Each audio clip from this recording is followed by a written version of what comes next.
우리 말씀의 제목은요, 은혜가 마르면 생기는 일. 다시 한번, 은혜가 마르면 생기는 일입니다. 오늘 벌써 다윗 이야기 33번째 시간입니다. 우리가 33번째 동안 긴 이야기를 지금 나누고 있거든요. 그러면서 다윗 이야기의 주제가 무엇인가, 그러면 이제 이 많은 이야기를 들어왔던 분들은 아실 거예요. 뭘까요?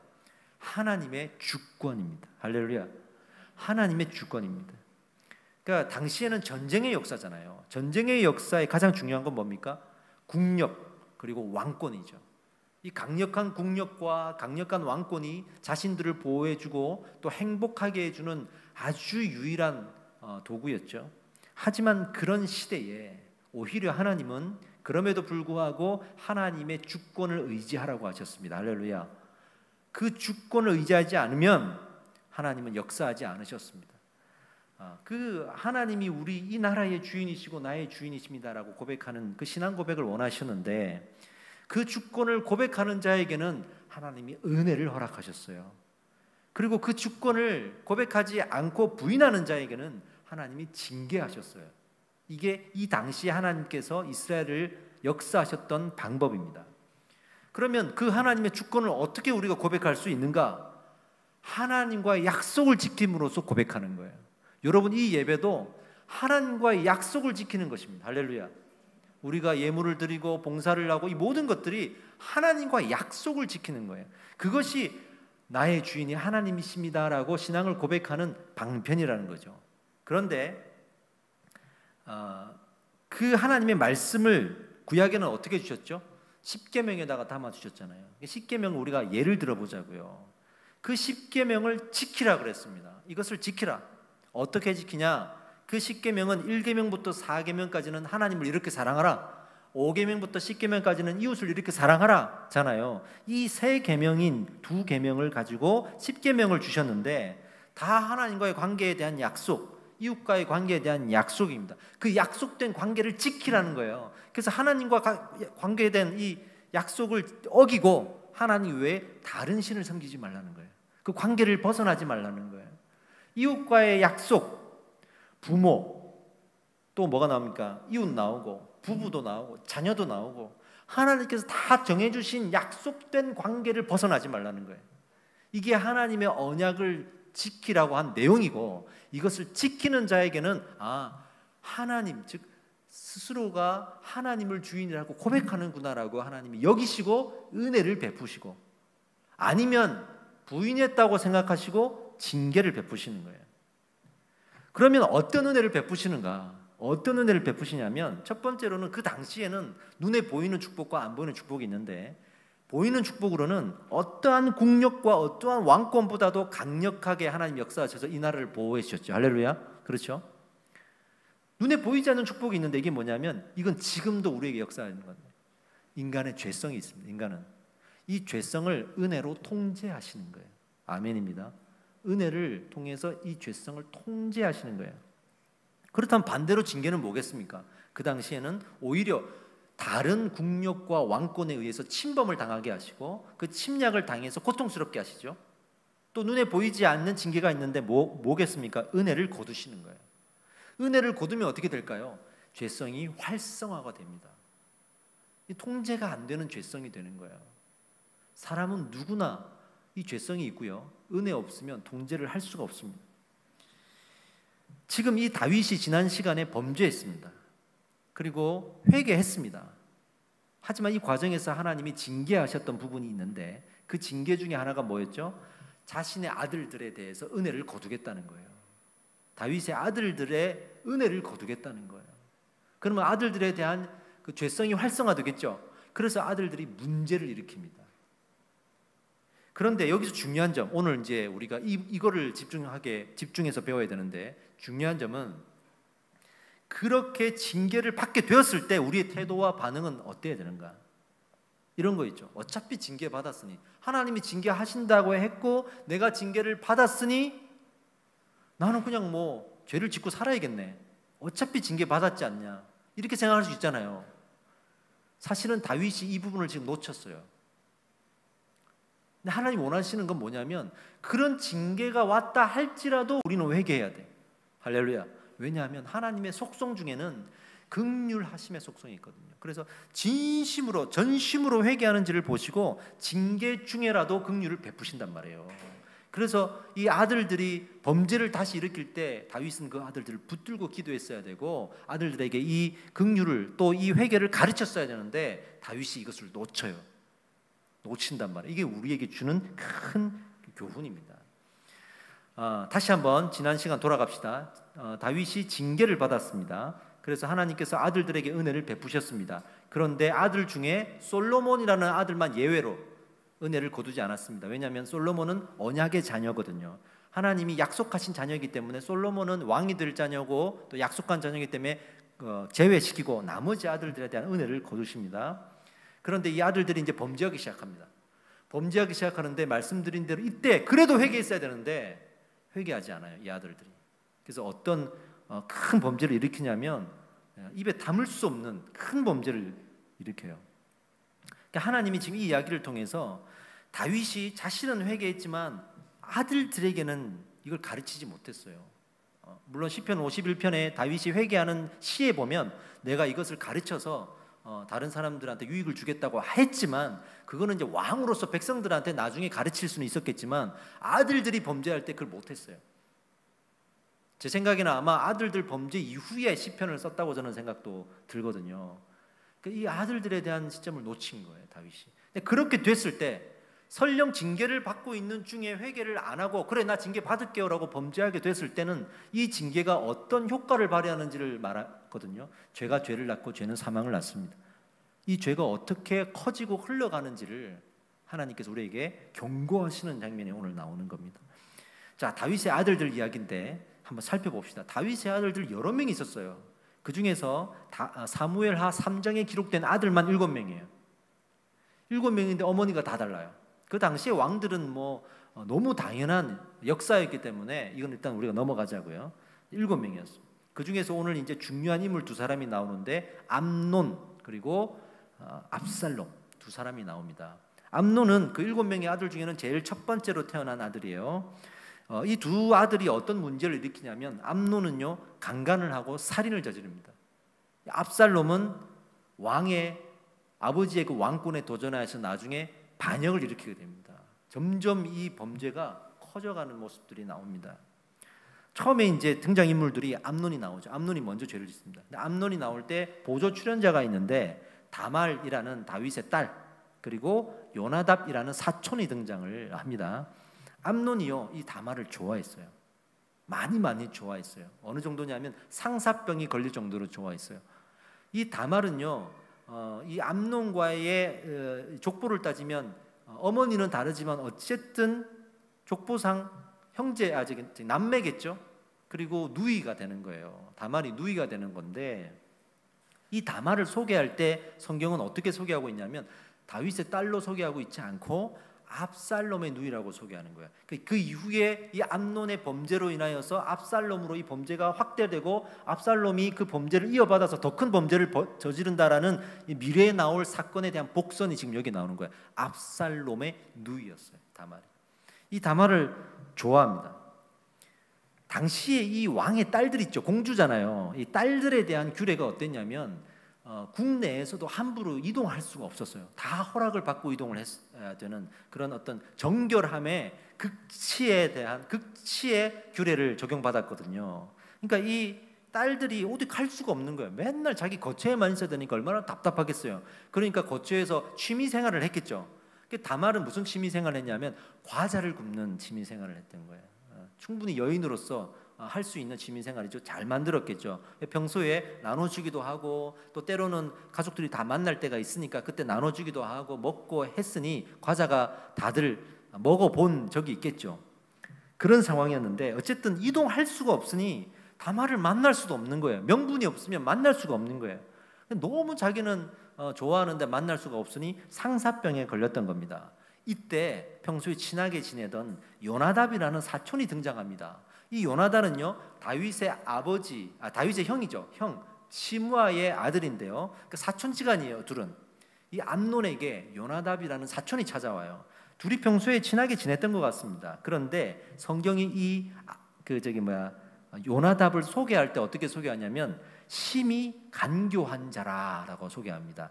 이 간교하다라는 표현이 어디에 나오냐면 창세기 처음에 보면 뱀이 하와에게 유혹을 하잖아요. 그때 이 뱀을 간교하다고 나와요. 똑같은 표현이 나옵니다.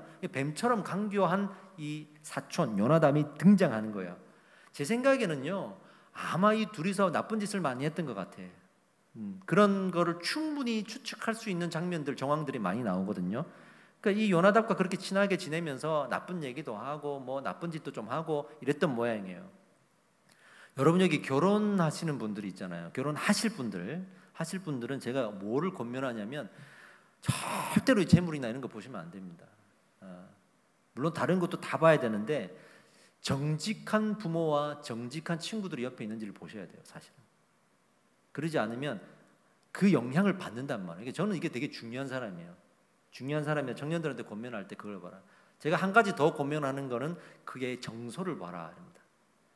정서를 봐라. 신앙은 어쨌든 키우면 돼. 근데 정서는 쉽게 변하지 않거든요. 상처가 찌들어서 이 상처가 범죄로 이어지려고 하는 그런 정서들이 있어요. 이런 것들은 우리가 빨리 발견해야 된다 이렇게 제가 부탁을 하기도 합니다. 지금 이 아들들이 그런 상황이었단 말이죠. 요나답이 뱀의 유혹과 같은 못된 작전을 하나 알려줍니다. 어떻게 하냐면 꾀병을 피워라. 그러면 아버지 다윗 왕이 찾아올 거 아니냐 걱정되니까, 그러면 다윗 왕이 부탁하기를 내가 그 다말이 만들어준 과자를 너무 먹고 싶다. 그거 먹으면 나을 것 같으니까 다말을 내 집에 좀 보내달라라고 요청을 하라는 거예요. 그러면 다윗이 보내줄 것이다. 얼마나 간교한지. 그리고 실제로 꾀병을 피워서 다윗이 오니까 이 요청을 합니다. 다윗이 이것을 허락하는 거예요. 이 허락함으로써 다윗의 상태를 우리가 알 수 있어요. 분명히 이 암논과 요나답은 건강하지 못한 사람들이에요. 여기에 다말을 보낸다는 것 자체가 일단 1차적으로 다윗이 방심한 거예요. 그리고 두 번째로는 이 요나답이 얼마나 간교하냐면 다윗이 허락했으니 다말이 간 거 아니겠어요? 그러니 이 암논의 범죄에 다윗도 책임이 있는 거예요. 나중에 이 범죄가 벌어지고 난 다음에 다윗이 아무 말 못합니다. 아무 말을 못해요. 그래서 어쨌든 다말이 아버지가 가라고 허락을 하니까 왔어요. 이 정도 되면 다말도 이 암논이라는 이 남자와 내가 결혼을 해야 되나? 뭔가 좀 맺어주려고 아버지가 나를 보냈냐 생각할 수도 있는 상황인 거예요. 지금 이거는. 그런데 갔는데 그 당시에는 둘이 결혼해도 아무 문제가 없는 그런 문화였으니까 갔어요.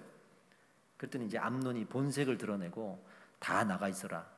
그리고 이 다말만 남겨지도록 한 다음에 말을 합니다. 우리 같이 동침하자 이렇게 얘기합니다. 다말이 항변을 합니다. 이렇게 허락되지 않는 동침을 하게 되면 우리는 큰 부끄러움을 당하게 되는데 괜찮겠냐? 사람들이 우리를 보고 뭐라고 하겠냐?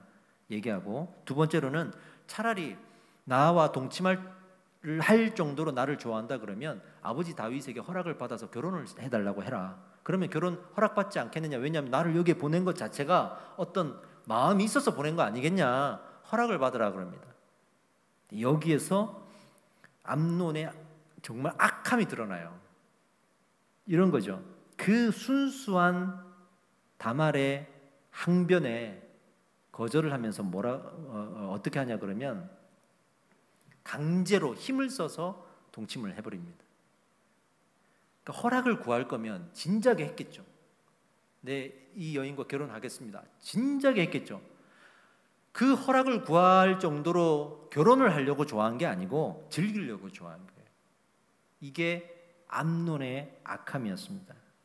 자, 그런데 이렇게 하나님과의 그 언약에서 벗어난 관계의 결론을 한번 보겠습니다. 15절 말씀을 읽어볼까요? 같이 한번 읽어봅시다. 시작. 그리하고 암논이 그를 심히 미워하니 이제 미워하는 미움이 전에 사랑하던 사랑보다 더한지라. 암논이 그에게 이르되 일어나 가라 하니. 그러니까 암논이 이제 강제로 동침한 이후에 이 여인을 쳐다보기도 싫은 거예요. 그 전에 사랑했던 마음은 어디로 가고 더 큰 미움이 찾아온 거예요. 얼마나 악한 의도입니까 이게. 그리고 이 여인이 매달립니다. 그래도 나를 책임져 달라. 나를 그래도 범했으니 내가 어떻게 앞으로 살아가냐. 나를 결혼해 달라고 부탁을 해서 나를 책임져라. 그걸 뿌리칩니다. 뿌리치고 쫓아내듯이 내보냅니다. 그만큼 이 암논이 이런 범죄를 저지르는 것을 마치 어디서 배운 것이냐 가볍게 생각하고 있다는 거죠. 다윗의 입장이 나오는데 다윗은 아무 말도 못합니다. 자기가 허락해서 갖고 자기도 책임이 있기 때문에 이 문제를 그냥 덮고 넘어갑니다. 마치 다윗의 직전의 범죄를 그대로 모방한 것 같은 사건이었던 거예요. 죄는 눈으로 보고 귀로 듣는 것으로 전염이 됩니다. 여기서 모든 사건의 시작이 어딘지 다시 한번 생각해 봅시다. 다윗이 처음에 하나님과의 언약을 어긴 것으로 시작했어요. 하나님께서 언약해 주신 그 관계를 떠나서 잘못된 관계에 욕심을 가지게 되고 밧세바를 불러서 동침함으로써 그는 하나님과의 언약을 깼습니다. 어겼습니다. 그러면서 이 죄악이 시작됐는데 이게 그 당시에 다 봤단 말이에요. 신하들도 보고 또 심지어는 그의 남편도 죽였죠. 그리고 나중에는 나단 선지자한테 정죄도 받았죠. 그러니 다 드러났지 않습니까? 그러니까 아들들이 몰랐겠어요? 이 아들들이 알고 범죄하는 겁니다. 범죄. 저는 이걸 공감을 해요. 왜냐하면 제가 군대를 갔을 때 이걸 알았어요. 군대를 갔을 때 저는 군대 가기 전까지만 해도 너무 순수했던 것 같아요. 그냥 남자 여자 손만 잡고 자면 아이가 생긴다고 생각할 정도로 정말 순수했어요. 나는 내가 생각해도 그것 때문에 말다툼을 할 정도로 무지했던 거죠. 근데 이제 어쨌든 착하게 살다 온 선하게 살다 온 친구들도 있을 거 아니에요. 이 친구들이 군대 가서 다 망가지는데 그걸 봤어요. 저는.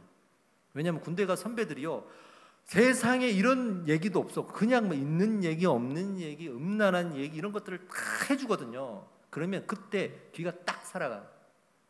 밖에 나가서 우리 같이 죄 지을래 그러면 눈이 동그래지는 거야. 거기 가서 죄를 짓는 경우도 상당히 저는 많이 봤습니다. 이런 걸 보면서 죄는 자꾸 듣고 보고 하면 그게 유혹이 되는구나를 거기서 제가 안 거예요. 정말 그런 경험이 하나도 없던 애들도 거기 가서 망가지는 걸 제가 봤어요. 지금 이 암논도요 아버지가 범죄하는 걸 봤거든요. 그러니 자기 마음에는 아버지가 그 범죄 이후에 어떻게 회개했고 어떻게 징계를 받았는지는 안 들어오고 나도 하면 괜찮을까라고 하는 사람은 늘 이 죄성은요 무너진 것만 봐요. 무너졌으니 나도 합리화가 되는 거죠. 이걸 본단 말이에요. 가정폭력을 한번 제가 예를 들어 볼게요. 가정폭력이 있던 상황에서 그 폭력의 범죄는 분명히 자녀들한테 전염이 됩니다. 전염이 돼요. 처음에는 자녀들이 이 폭력을 싫어해요. 나는 아버지처럼 되지 않을 거야. 나는 저렇지 않을 거야. 근데 이 사람이 커서 결혼을 하고 같이 살아가는데 극심한 스트레스가 찾아왔어. 근데 이 극심한 스트레스를 풀 수 있는 다른 통로를 못 찾았어요. 그러면 본능적으로 보고 배웠던 게 꺼냅니다. 그래서 그렇게 싫어했던 아버지의 모습을 닮아서 아버지처럼 똑같이 폭력을 휘두를 수 있는 가능성이 있어요. 무서운 거예요, 죄는요. 정말 무서운 거예요.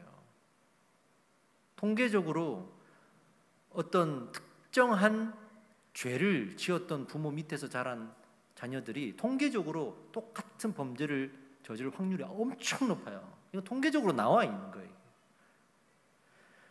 그런 것들이 해결되는 건 은혜밖에 없어요. 여러분. 은혜밖에는 없어요. 할렐루야입니다. 어린 아이들을 보면 어른들의 모습이 보이는 거예요. 어린 아이들을 보면 보여요. 제가 전문가는 아니더라도 보면 부모의 삶이 보여요. 그만큼 어린 아이들은 벌써부터 다 인지하고 있어요. 모를 것 같지만 다 인지하고 있어요.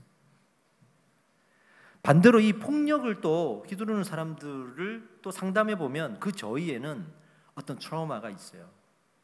어릴 때 당했던 어떤 트라우마나 이런 게 있단 말이에요. 그걸 또 해결해 주면 이 범죄가 해결되기도 합니다. 이 교회도 이런 부분에 이제 관심을 가져야 돼요. 저는 이 부분에 관심이 많고, 이제 미래적으로는 우리 교회도 그 정서적인 코디네이터가 좀 있었으면 좋겠어요. 제가 영적으로 케어하지만 정서적으로 여러분들이 힘들 때 먼저 찾아가서 기본적으로 어떻게 내가 일상에서 생활을 해야 되는지 케어를 받으시고, 그리고 저한테 영적인 교회를 받을 수 있는 시스템이 이제는 교회 안에 이루어져야 됩니다. 저는 정서에 관심이 많아요. 정서는 반드시 흘러갑니다. 반드시 특히 자녀들에게 흘러갑니다. 자, 피해를 당한 다말을 한번 살펴봅시다. 다말의 삶을 봅시다. 20절 말씀 한번 읽어보겠습니다. 시작. 다말이 그의 오라버니 압살롬의 집에 있어 처량하게 지내니라. 저는요, 이 사건을 묵상하면서 이 다말의 삶을 보면 너무 불쌍해요. 거의 폐인이 됐다는 거예요. 이게. 그런 일을 당했으니 당연히 어렵지 않습니까? 죄는요, 끝까지 나만 보게 해요. 암논이 끝까지 이런 폐인이 되면서 아파하는 이 다말의 삶을 돌아보지 않습니다. 끝까지 자기를 돌아봐. 근데 은혜는 나보다 피해자를 보게 해요. 그 피해자의 마음을 공감하게 해요. 이게 은혜의 효과예요. 은혜의 효과. 어쨌든 이 과정에서 암논은 다윗처럼 회개하지 않습니다. 이제 암논이 죄를 지은 이 범죄가 흘러갑니다. 어디로 흘러가냐면 죄는 죄를 낳죠. 그 죄는 또 사망을 낳죠. 다말의 동생 압살롬에게 흘러갑니다. 압살롬이 이 일을 알게 됐잖아요. 근데 압살롬이요 2년 동안 참아요. 이 참는 게 그냥 넘어간 게 아니었어요. 우리가 어떤 상처를 입었을 때요, 이 상처가 어느 정도 이렇게 선을 넘어가면 참게 돼요. 참으면서 복수의 칼날을 가는 거죠. 다윗과의 비극이 이제부터 시작이 되는 거예요. 압살롬에게 흘러감으로써 이 비극이 시작되는 겁니다. 이 다말의 일을 알게 된 압살롬이 2년을 참는데요. 2년 동안 무슨 생각하냐면 어떻게 암논을 죽일 수 있을까 고민합니다. 그리고 양털을 깎는 시기가 왔습니다. 당시에는 양털을 깎는다는 것은 양의 털을 가지고 돈을 벌 수 있다는 거잖아요. 그러니까 마치 밭에 추수를 할 때처럼 아주 기쁜 날이죠. 그래서 나 이제 돈 벌게 됐으니 이제 좀 베풀게요 하고 이웃 주민들을 초청해서 먹을 것을 대접하는 축제를 벌립니다. 잔치를 벌려요. 그 양의 털을 깎는 날에 내 가족들을 초청해서 암논을 죽여야겠다고 생각을 합니다. 왕에게 먼저 부탁을 해요. 다윗 왕에게 아버지 오십시오 했더니 가겠습니까? 보통 아버지들이 뭐 그런 데까지 왕이 찾아가진 않잖아요. 오히려 다윗이 뭐라 그러냐면 내가 가면은 식솔들이 이만큼 따라갈 텐데 너 그 뭐 먹고 뭐 다 먹여주고 하면 남을 게 있겠냐? 괜찮다. 우리는 괜찮으니까 알아서 해라. 이렇게 거절합니다. 그랬더니 이제 암논이 이때다 생각하고 그러면 아버지 대신 우리 형제들, 아버지의 아들들을 다 보내주세요라고 말합니다. 그때 다윗이 또 허락을 합니다. 이게 두 번째 실수예요. 허락하지 말았어야 됩니다. 왜냐하면 암논이 회개하지 않고 있거든요. 이거는 허락하지 말았어야 하는 겁니다. 그래서 다윗이 허락을 해서 이 아들들이 그 자리에 갑니다. 그때 암논이 사람을 시켜서 압살롬이 사람을 시켜서 암논을 죽입니다. 다른 아들들은 노새를 타고 다 도망갔다 그랬어요. 지금 본문의 말씀을 보면 오늘 읽었던 본문은 아들들이 다 죽었다는 소식을 듣고 다윗이 옷을 찢고 신하들과 같이 분노하는 장면이 나오거든요. 아니에요. 그 소문을 듣고 그런 거예요. 소문을 듣고. 그 다윗은 지금 1차, 2차 실수를 한 데 이어서 마지막까지 이 고통을 당하는 거예요. 심지어는 소문을 들을 때도 아들들이 다 죽었다는 소문을 들을 정도로 지금 다윗이 정신을 못 차리고 있는 거예요. 너무나 큰 범죄를 저지르고 그것이 드러나고 회개했다 하더라도 주변을 돌아볼 수 있는 여력이 없는 거예요. 다윗이 지금. 물론 나중에 정신 차리고 이후에는 본인이 이 법적으로 이런 것들을 구축해 나가는 그런 장면들이 나오기 때문에 다시 정신 차리고 이렇게 왕으로서 회개하고 살았구나를 알 수 있지만 이때까지만 해도 다윗은 정말 정신을 못 차리고 있는 거예요. 죄의 파급 효과가 그렇게 크다는 겁니다. 여기서 하나님이 다윗에게 요청하는 회개가 있어요. 회개할 때는 여기까지 해야 돼라고 하는 게 있어요. 이게 뭐냐면 다윗이 개인적으로 회개하는 것뿐만이 아니라 이걸 가르쳐야 된다. 자녀들한테 가르쳤어야 돼. 아빠가 이랬지만 이건 잘못된 거야 라고 가르쳤어야 되는 건데 이게 빠져 있었다는 거예요. 제가 어떤 가정폭력을 전과로 가진 집사님하고 대화를 나누는데 그분하고 얘기를 하다가 요즘 어떻습니까? 그랬더니 이분이 하는 말이 요즘 괜찮아요. 아내랑도 많이 좋아졌어요. 화해했어요. 이러대요. 제가 뭐라 그랬냐면 자녀들에게는 사과하셨어요. 그래서 자녀들은 넘어가는 거죠. 자녀들도 아버지가 좋아졌으니 넘어가는 거죠. 아니에요. 다 상처가 남아 있어요. 부모가 사과해야 되는 겁니다. 다 컸어도 뒤늦게나마 사과해야 되는 거예요. 야, 자녀들한테 사과하십시오 그랬어요. 저는 이렇게 상담하면서 성도님들을 만나면서 결국에는 이분이 지금은 괜찮은데 그 사과를 받고 싶어 한다는 걸 나중에 다 알 수 있어요. 말로는 필요 없다 해도 아니에요.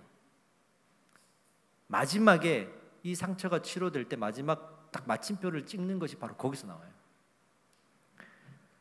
대부분 상처를 피해자 스스로 이겨내는 경우가 많거든요. 그러면 가족일수록 가해자의 진정한 사과를 받는 경우가 없다는 얘기예요. 이게 가족일수록 그냥 넘어간다는 거예요. 이게 아내랑은 좋아졌을지 몰라도 자녀들은 계속 상처받고 있어요. 이 과정에서 마무리되어야 할 상처의 되물림이 끊어졌어야 되는 거예요. 끊어졌어야 되는 거예요. 그걸 지금 우리에게 교훈으로 주시고 있는 거예요. 다시 돌아가서 압살롬은 잔치가 벌어졌을 때 암논을 살해했습니다. 지금 우리는요 한 나라의 왕조를 지금 말하고 있습니다. 그 왕조는 권력이나 재물이나 정치에 의지해서 이게 좌지우지 돼야 되는 거 아니겠어요? 근데 보세요. 하나님의 은혜가 거쳤다고 지금 이렇게 망가지는 거예요. 하나님의 은혜가 거쳤다고. 이 문제를 해결하기 위해서는 다시 하나님의 은혜를 구해야 되는 거예요. 그 은혜를 구해서 회복하는 거 외에는 방법이 없다는 걸 지금 하나님이 보여주시는 거예요. 다윗에게도 보여주시는 거예요. 할렐루야. 이것이 은혜가 마르면 생기는 일들이다. 아무리 법적으로 이 죄성을 통제하려고 해도 안 됩니다. 심지어는 처벌을 하고 심지어는 감옥에 넣어도 이게 안 돼요. 이걸로 죄성이 통제되지 않습니다. 일시적으로는 가능하겠죠. 많은 사람들의 비난을 받을까 봐 내가 두려워하니까 일시적으로는 가능하겠죠. 근데 막상 비난을 받아버리면 어떻게 될까요? 그때는 아쉬운 게 없는 거예요. 이미 비난 다 받았거든. 더 악해져요.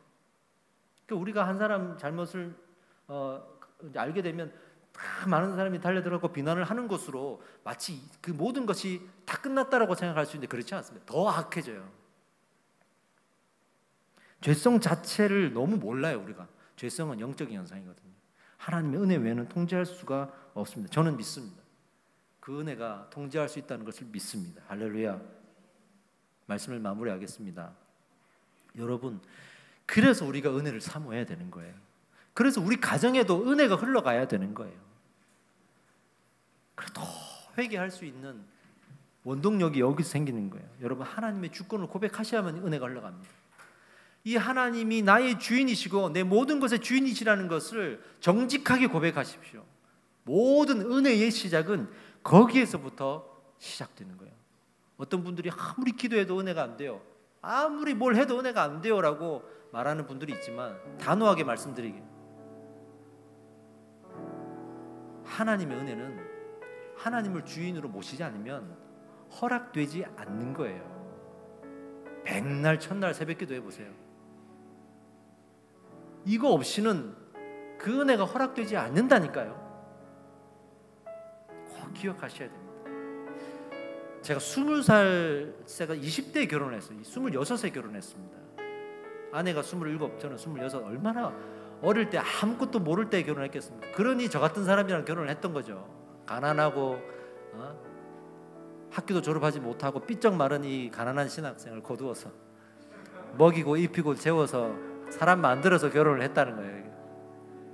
근데 지금 생각해봐도 제가 성질이 좀 못됐나 봐요. 욱하는 성질이 너무 강해서 그냥 결혼하고 우리 새 아이를 다 낳을 때까지만 해도 제가 상당히 자주 욱했어요. 아내랑 대화하다가 욱하는 감정이 올라오면 소리를 버럭 지릅니다.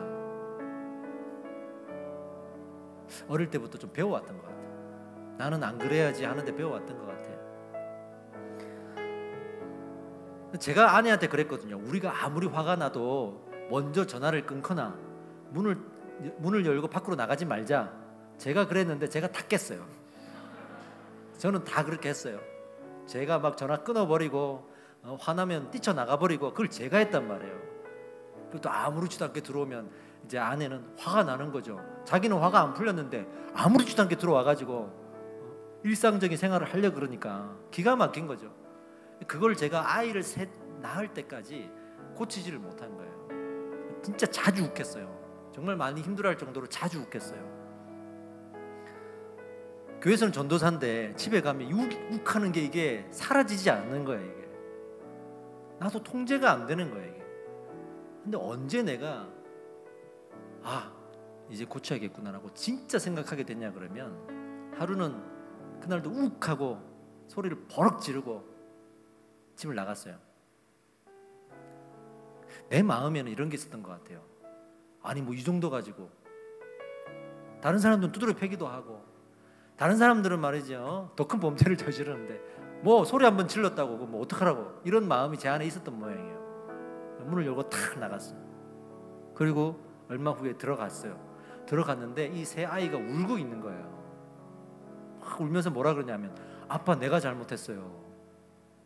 첫째가 내가 잘못했어요. 둘째가 나도 잘못했어요. 셋째는 뭣도 모르고 울면서 잘못했다 그러고. 그 모습을 보는데 내가 아내뿐만이 아니라 가족들에게는 상처를 주고 있구나 느껴졌어요. 아내가 저한테 그런 말을 했어요. 나는 괜찮은데 이 아이들이 당신이 화를 내고 나가면 얼마나 무서워하고 두려워하겠느냐 그거 알고나 있냐고. 화가 나도 절대 나가지 말라고. 그렇게 이제 몇 번을 얘기를 했단 말이에요. 근데 그게 제 마음에 탁 꽂힌 거예요. 꽂힌 거예요. 제가 일부 예배 때는 여기까지만 얘기했는데 어느 날 제가 대학원에 이제 그때 가고 있었던 시절인데 아내가 화가 나니까 지갑에 돈을 안 넣어주는 거예요. 지갑이 텅텅 비어 있는 채로 이제 학교 가면 늘 저는 이제 얻어먹어요. 근데 거기 우리 어느 날 지갑을 탁 열었는데 4만 원이 들어있는 거예요. 4만 원. 장난감 돈. 우리 둘째 서연이가 아빠 왜 돈이 없어? 그러면 자기 장난감 돈을 넣어준 거예요. 얼마나 예뻐요. 그걸 딱 보면서 내가 달라져야겠구나. 사실 그렇게 생각했어요. 내가 달라져야겠구나. 지금 생각해 보면 그 이후로 참 많이 변한 것 같아. 우리 사모님의 증언이 있습니다. 많이 변한 것 같아. 근데 어떻게 변해졌냐 그러면 동기부여는 받았는데 실제로 그렇다고 변해지지 않거든요. 왜? 내가 나를 통제할 수가 없으니까. 하나님의 은혜. 그 말씀을 내가 연구하면서 그 말씀으로 받는 은혜가 나를 변하게 했어요. 변하게 했어요. 그때와 저희가 지금 다른 점은 뭐냐면 다른 건 모르겠고 저는 하나님이 두려워요. 나로 인해서 내 가족들이 상처를 받는 것이 누구보다 하나님께서 지켜보고 있다는 거예요. 하나님이 두려워요. 하나님이 약속하신 관계, 내게 약속하시고 축복하신 이 가정, 내게 약속하시고 보내주신 이 교회, 이런 하나님의 언약으로 정해져 있는 관계들 내가 절대 벗어나면 안 되겠구나. 이걸 내가 무너뜨려서도 안 되고 이걸 가볍게 생각해서도 안 되는구나를 제가 뼈저리게 느끼는 거예요. 우리 막내가 지금 불안증이 있어요. 되게 불안해하고 갑자기 내일 죽으면 어떡하나 고민하고 뭐만 하면은 걱정하고 이게 심각하거든요. 제가 지금 강아지를 키우면서 많이 좋아지고 있는데 제 마음 한켠에는 이런 마음이 있는 거예요. 내가 그랬나? 내가 욱하는 성질이 어릴 때 얘한테 어떤 상처를 줬나? 하는 생각도 제 마음 한구석에 있어요. 저는 어떻게 하겠습니까? 저는 평생을 은혜 가운데 살면서 이 아이가 나를 통해 은혜가 되도록 노력해야죠. 저는 평생 그렇게 살아가야 돼요. 그 마음 한켠에 있는, 구석 한켠에 있는 이 마음이 사라지질 않아요. 근데 하나님이 그걸 내게 두신 거예요. 그 마음을 내 마음에 심어 놓으신 거예요. 늘 그걸 보면서 자녀들한테 잘해라, 아내한테 잘해라, 이런 마음 주시는 것 같아요. 이 마음 말이죠. 여러분, 은혜는요 절대로 가볍게 지나가는 은혜가 아닙니다. 말씀 가운데 받는 이 은혜는 우리의 삶을 변화시킵니다. 인격을 변화시킵니다. 죽은 자를 살립니다. 세상이 줄 수 없는 평안을 주십니다. 이 은혜에 내 영혼을 맡기십시오. 이 은혜에 내 삶을 의탁하십시오. 이것이 우리가 믿음으로 이 땅을 살아갈 수 있는 유일한 힘이 될 것입니다.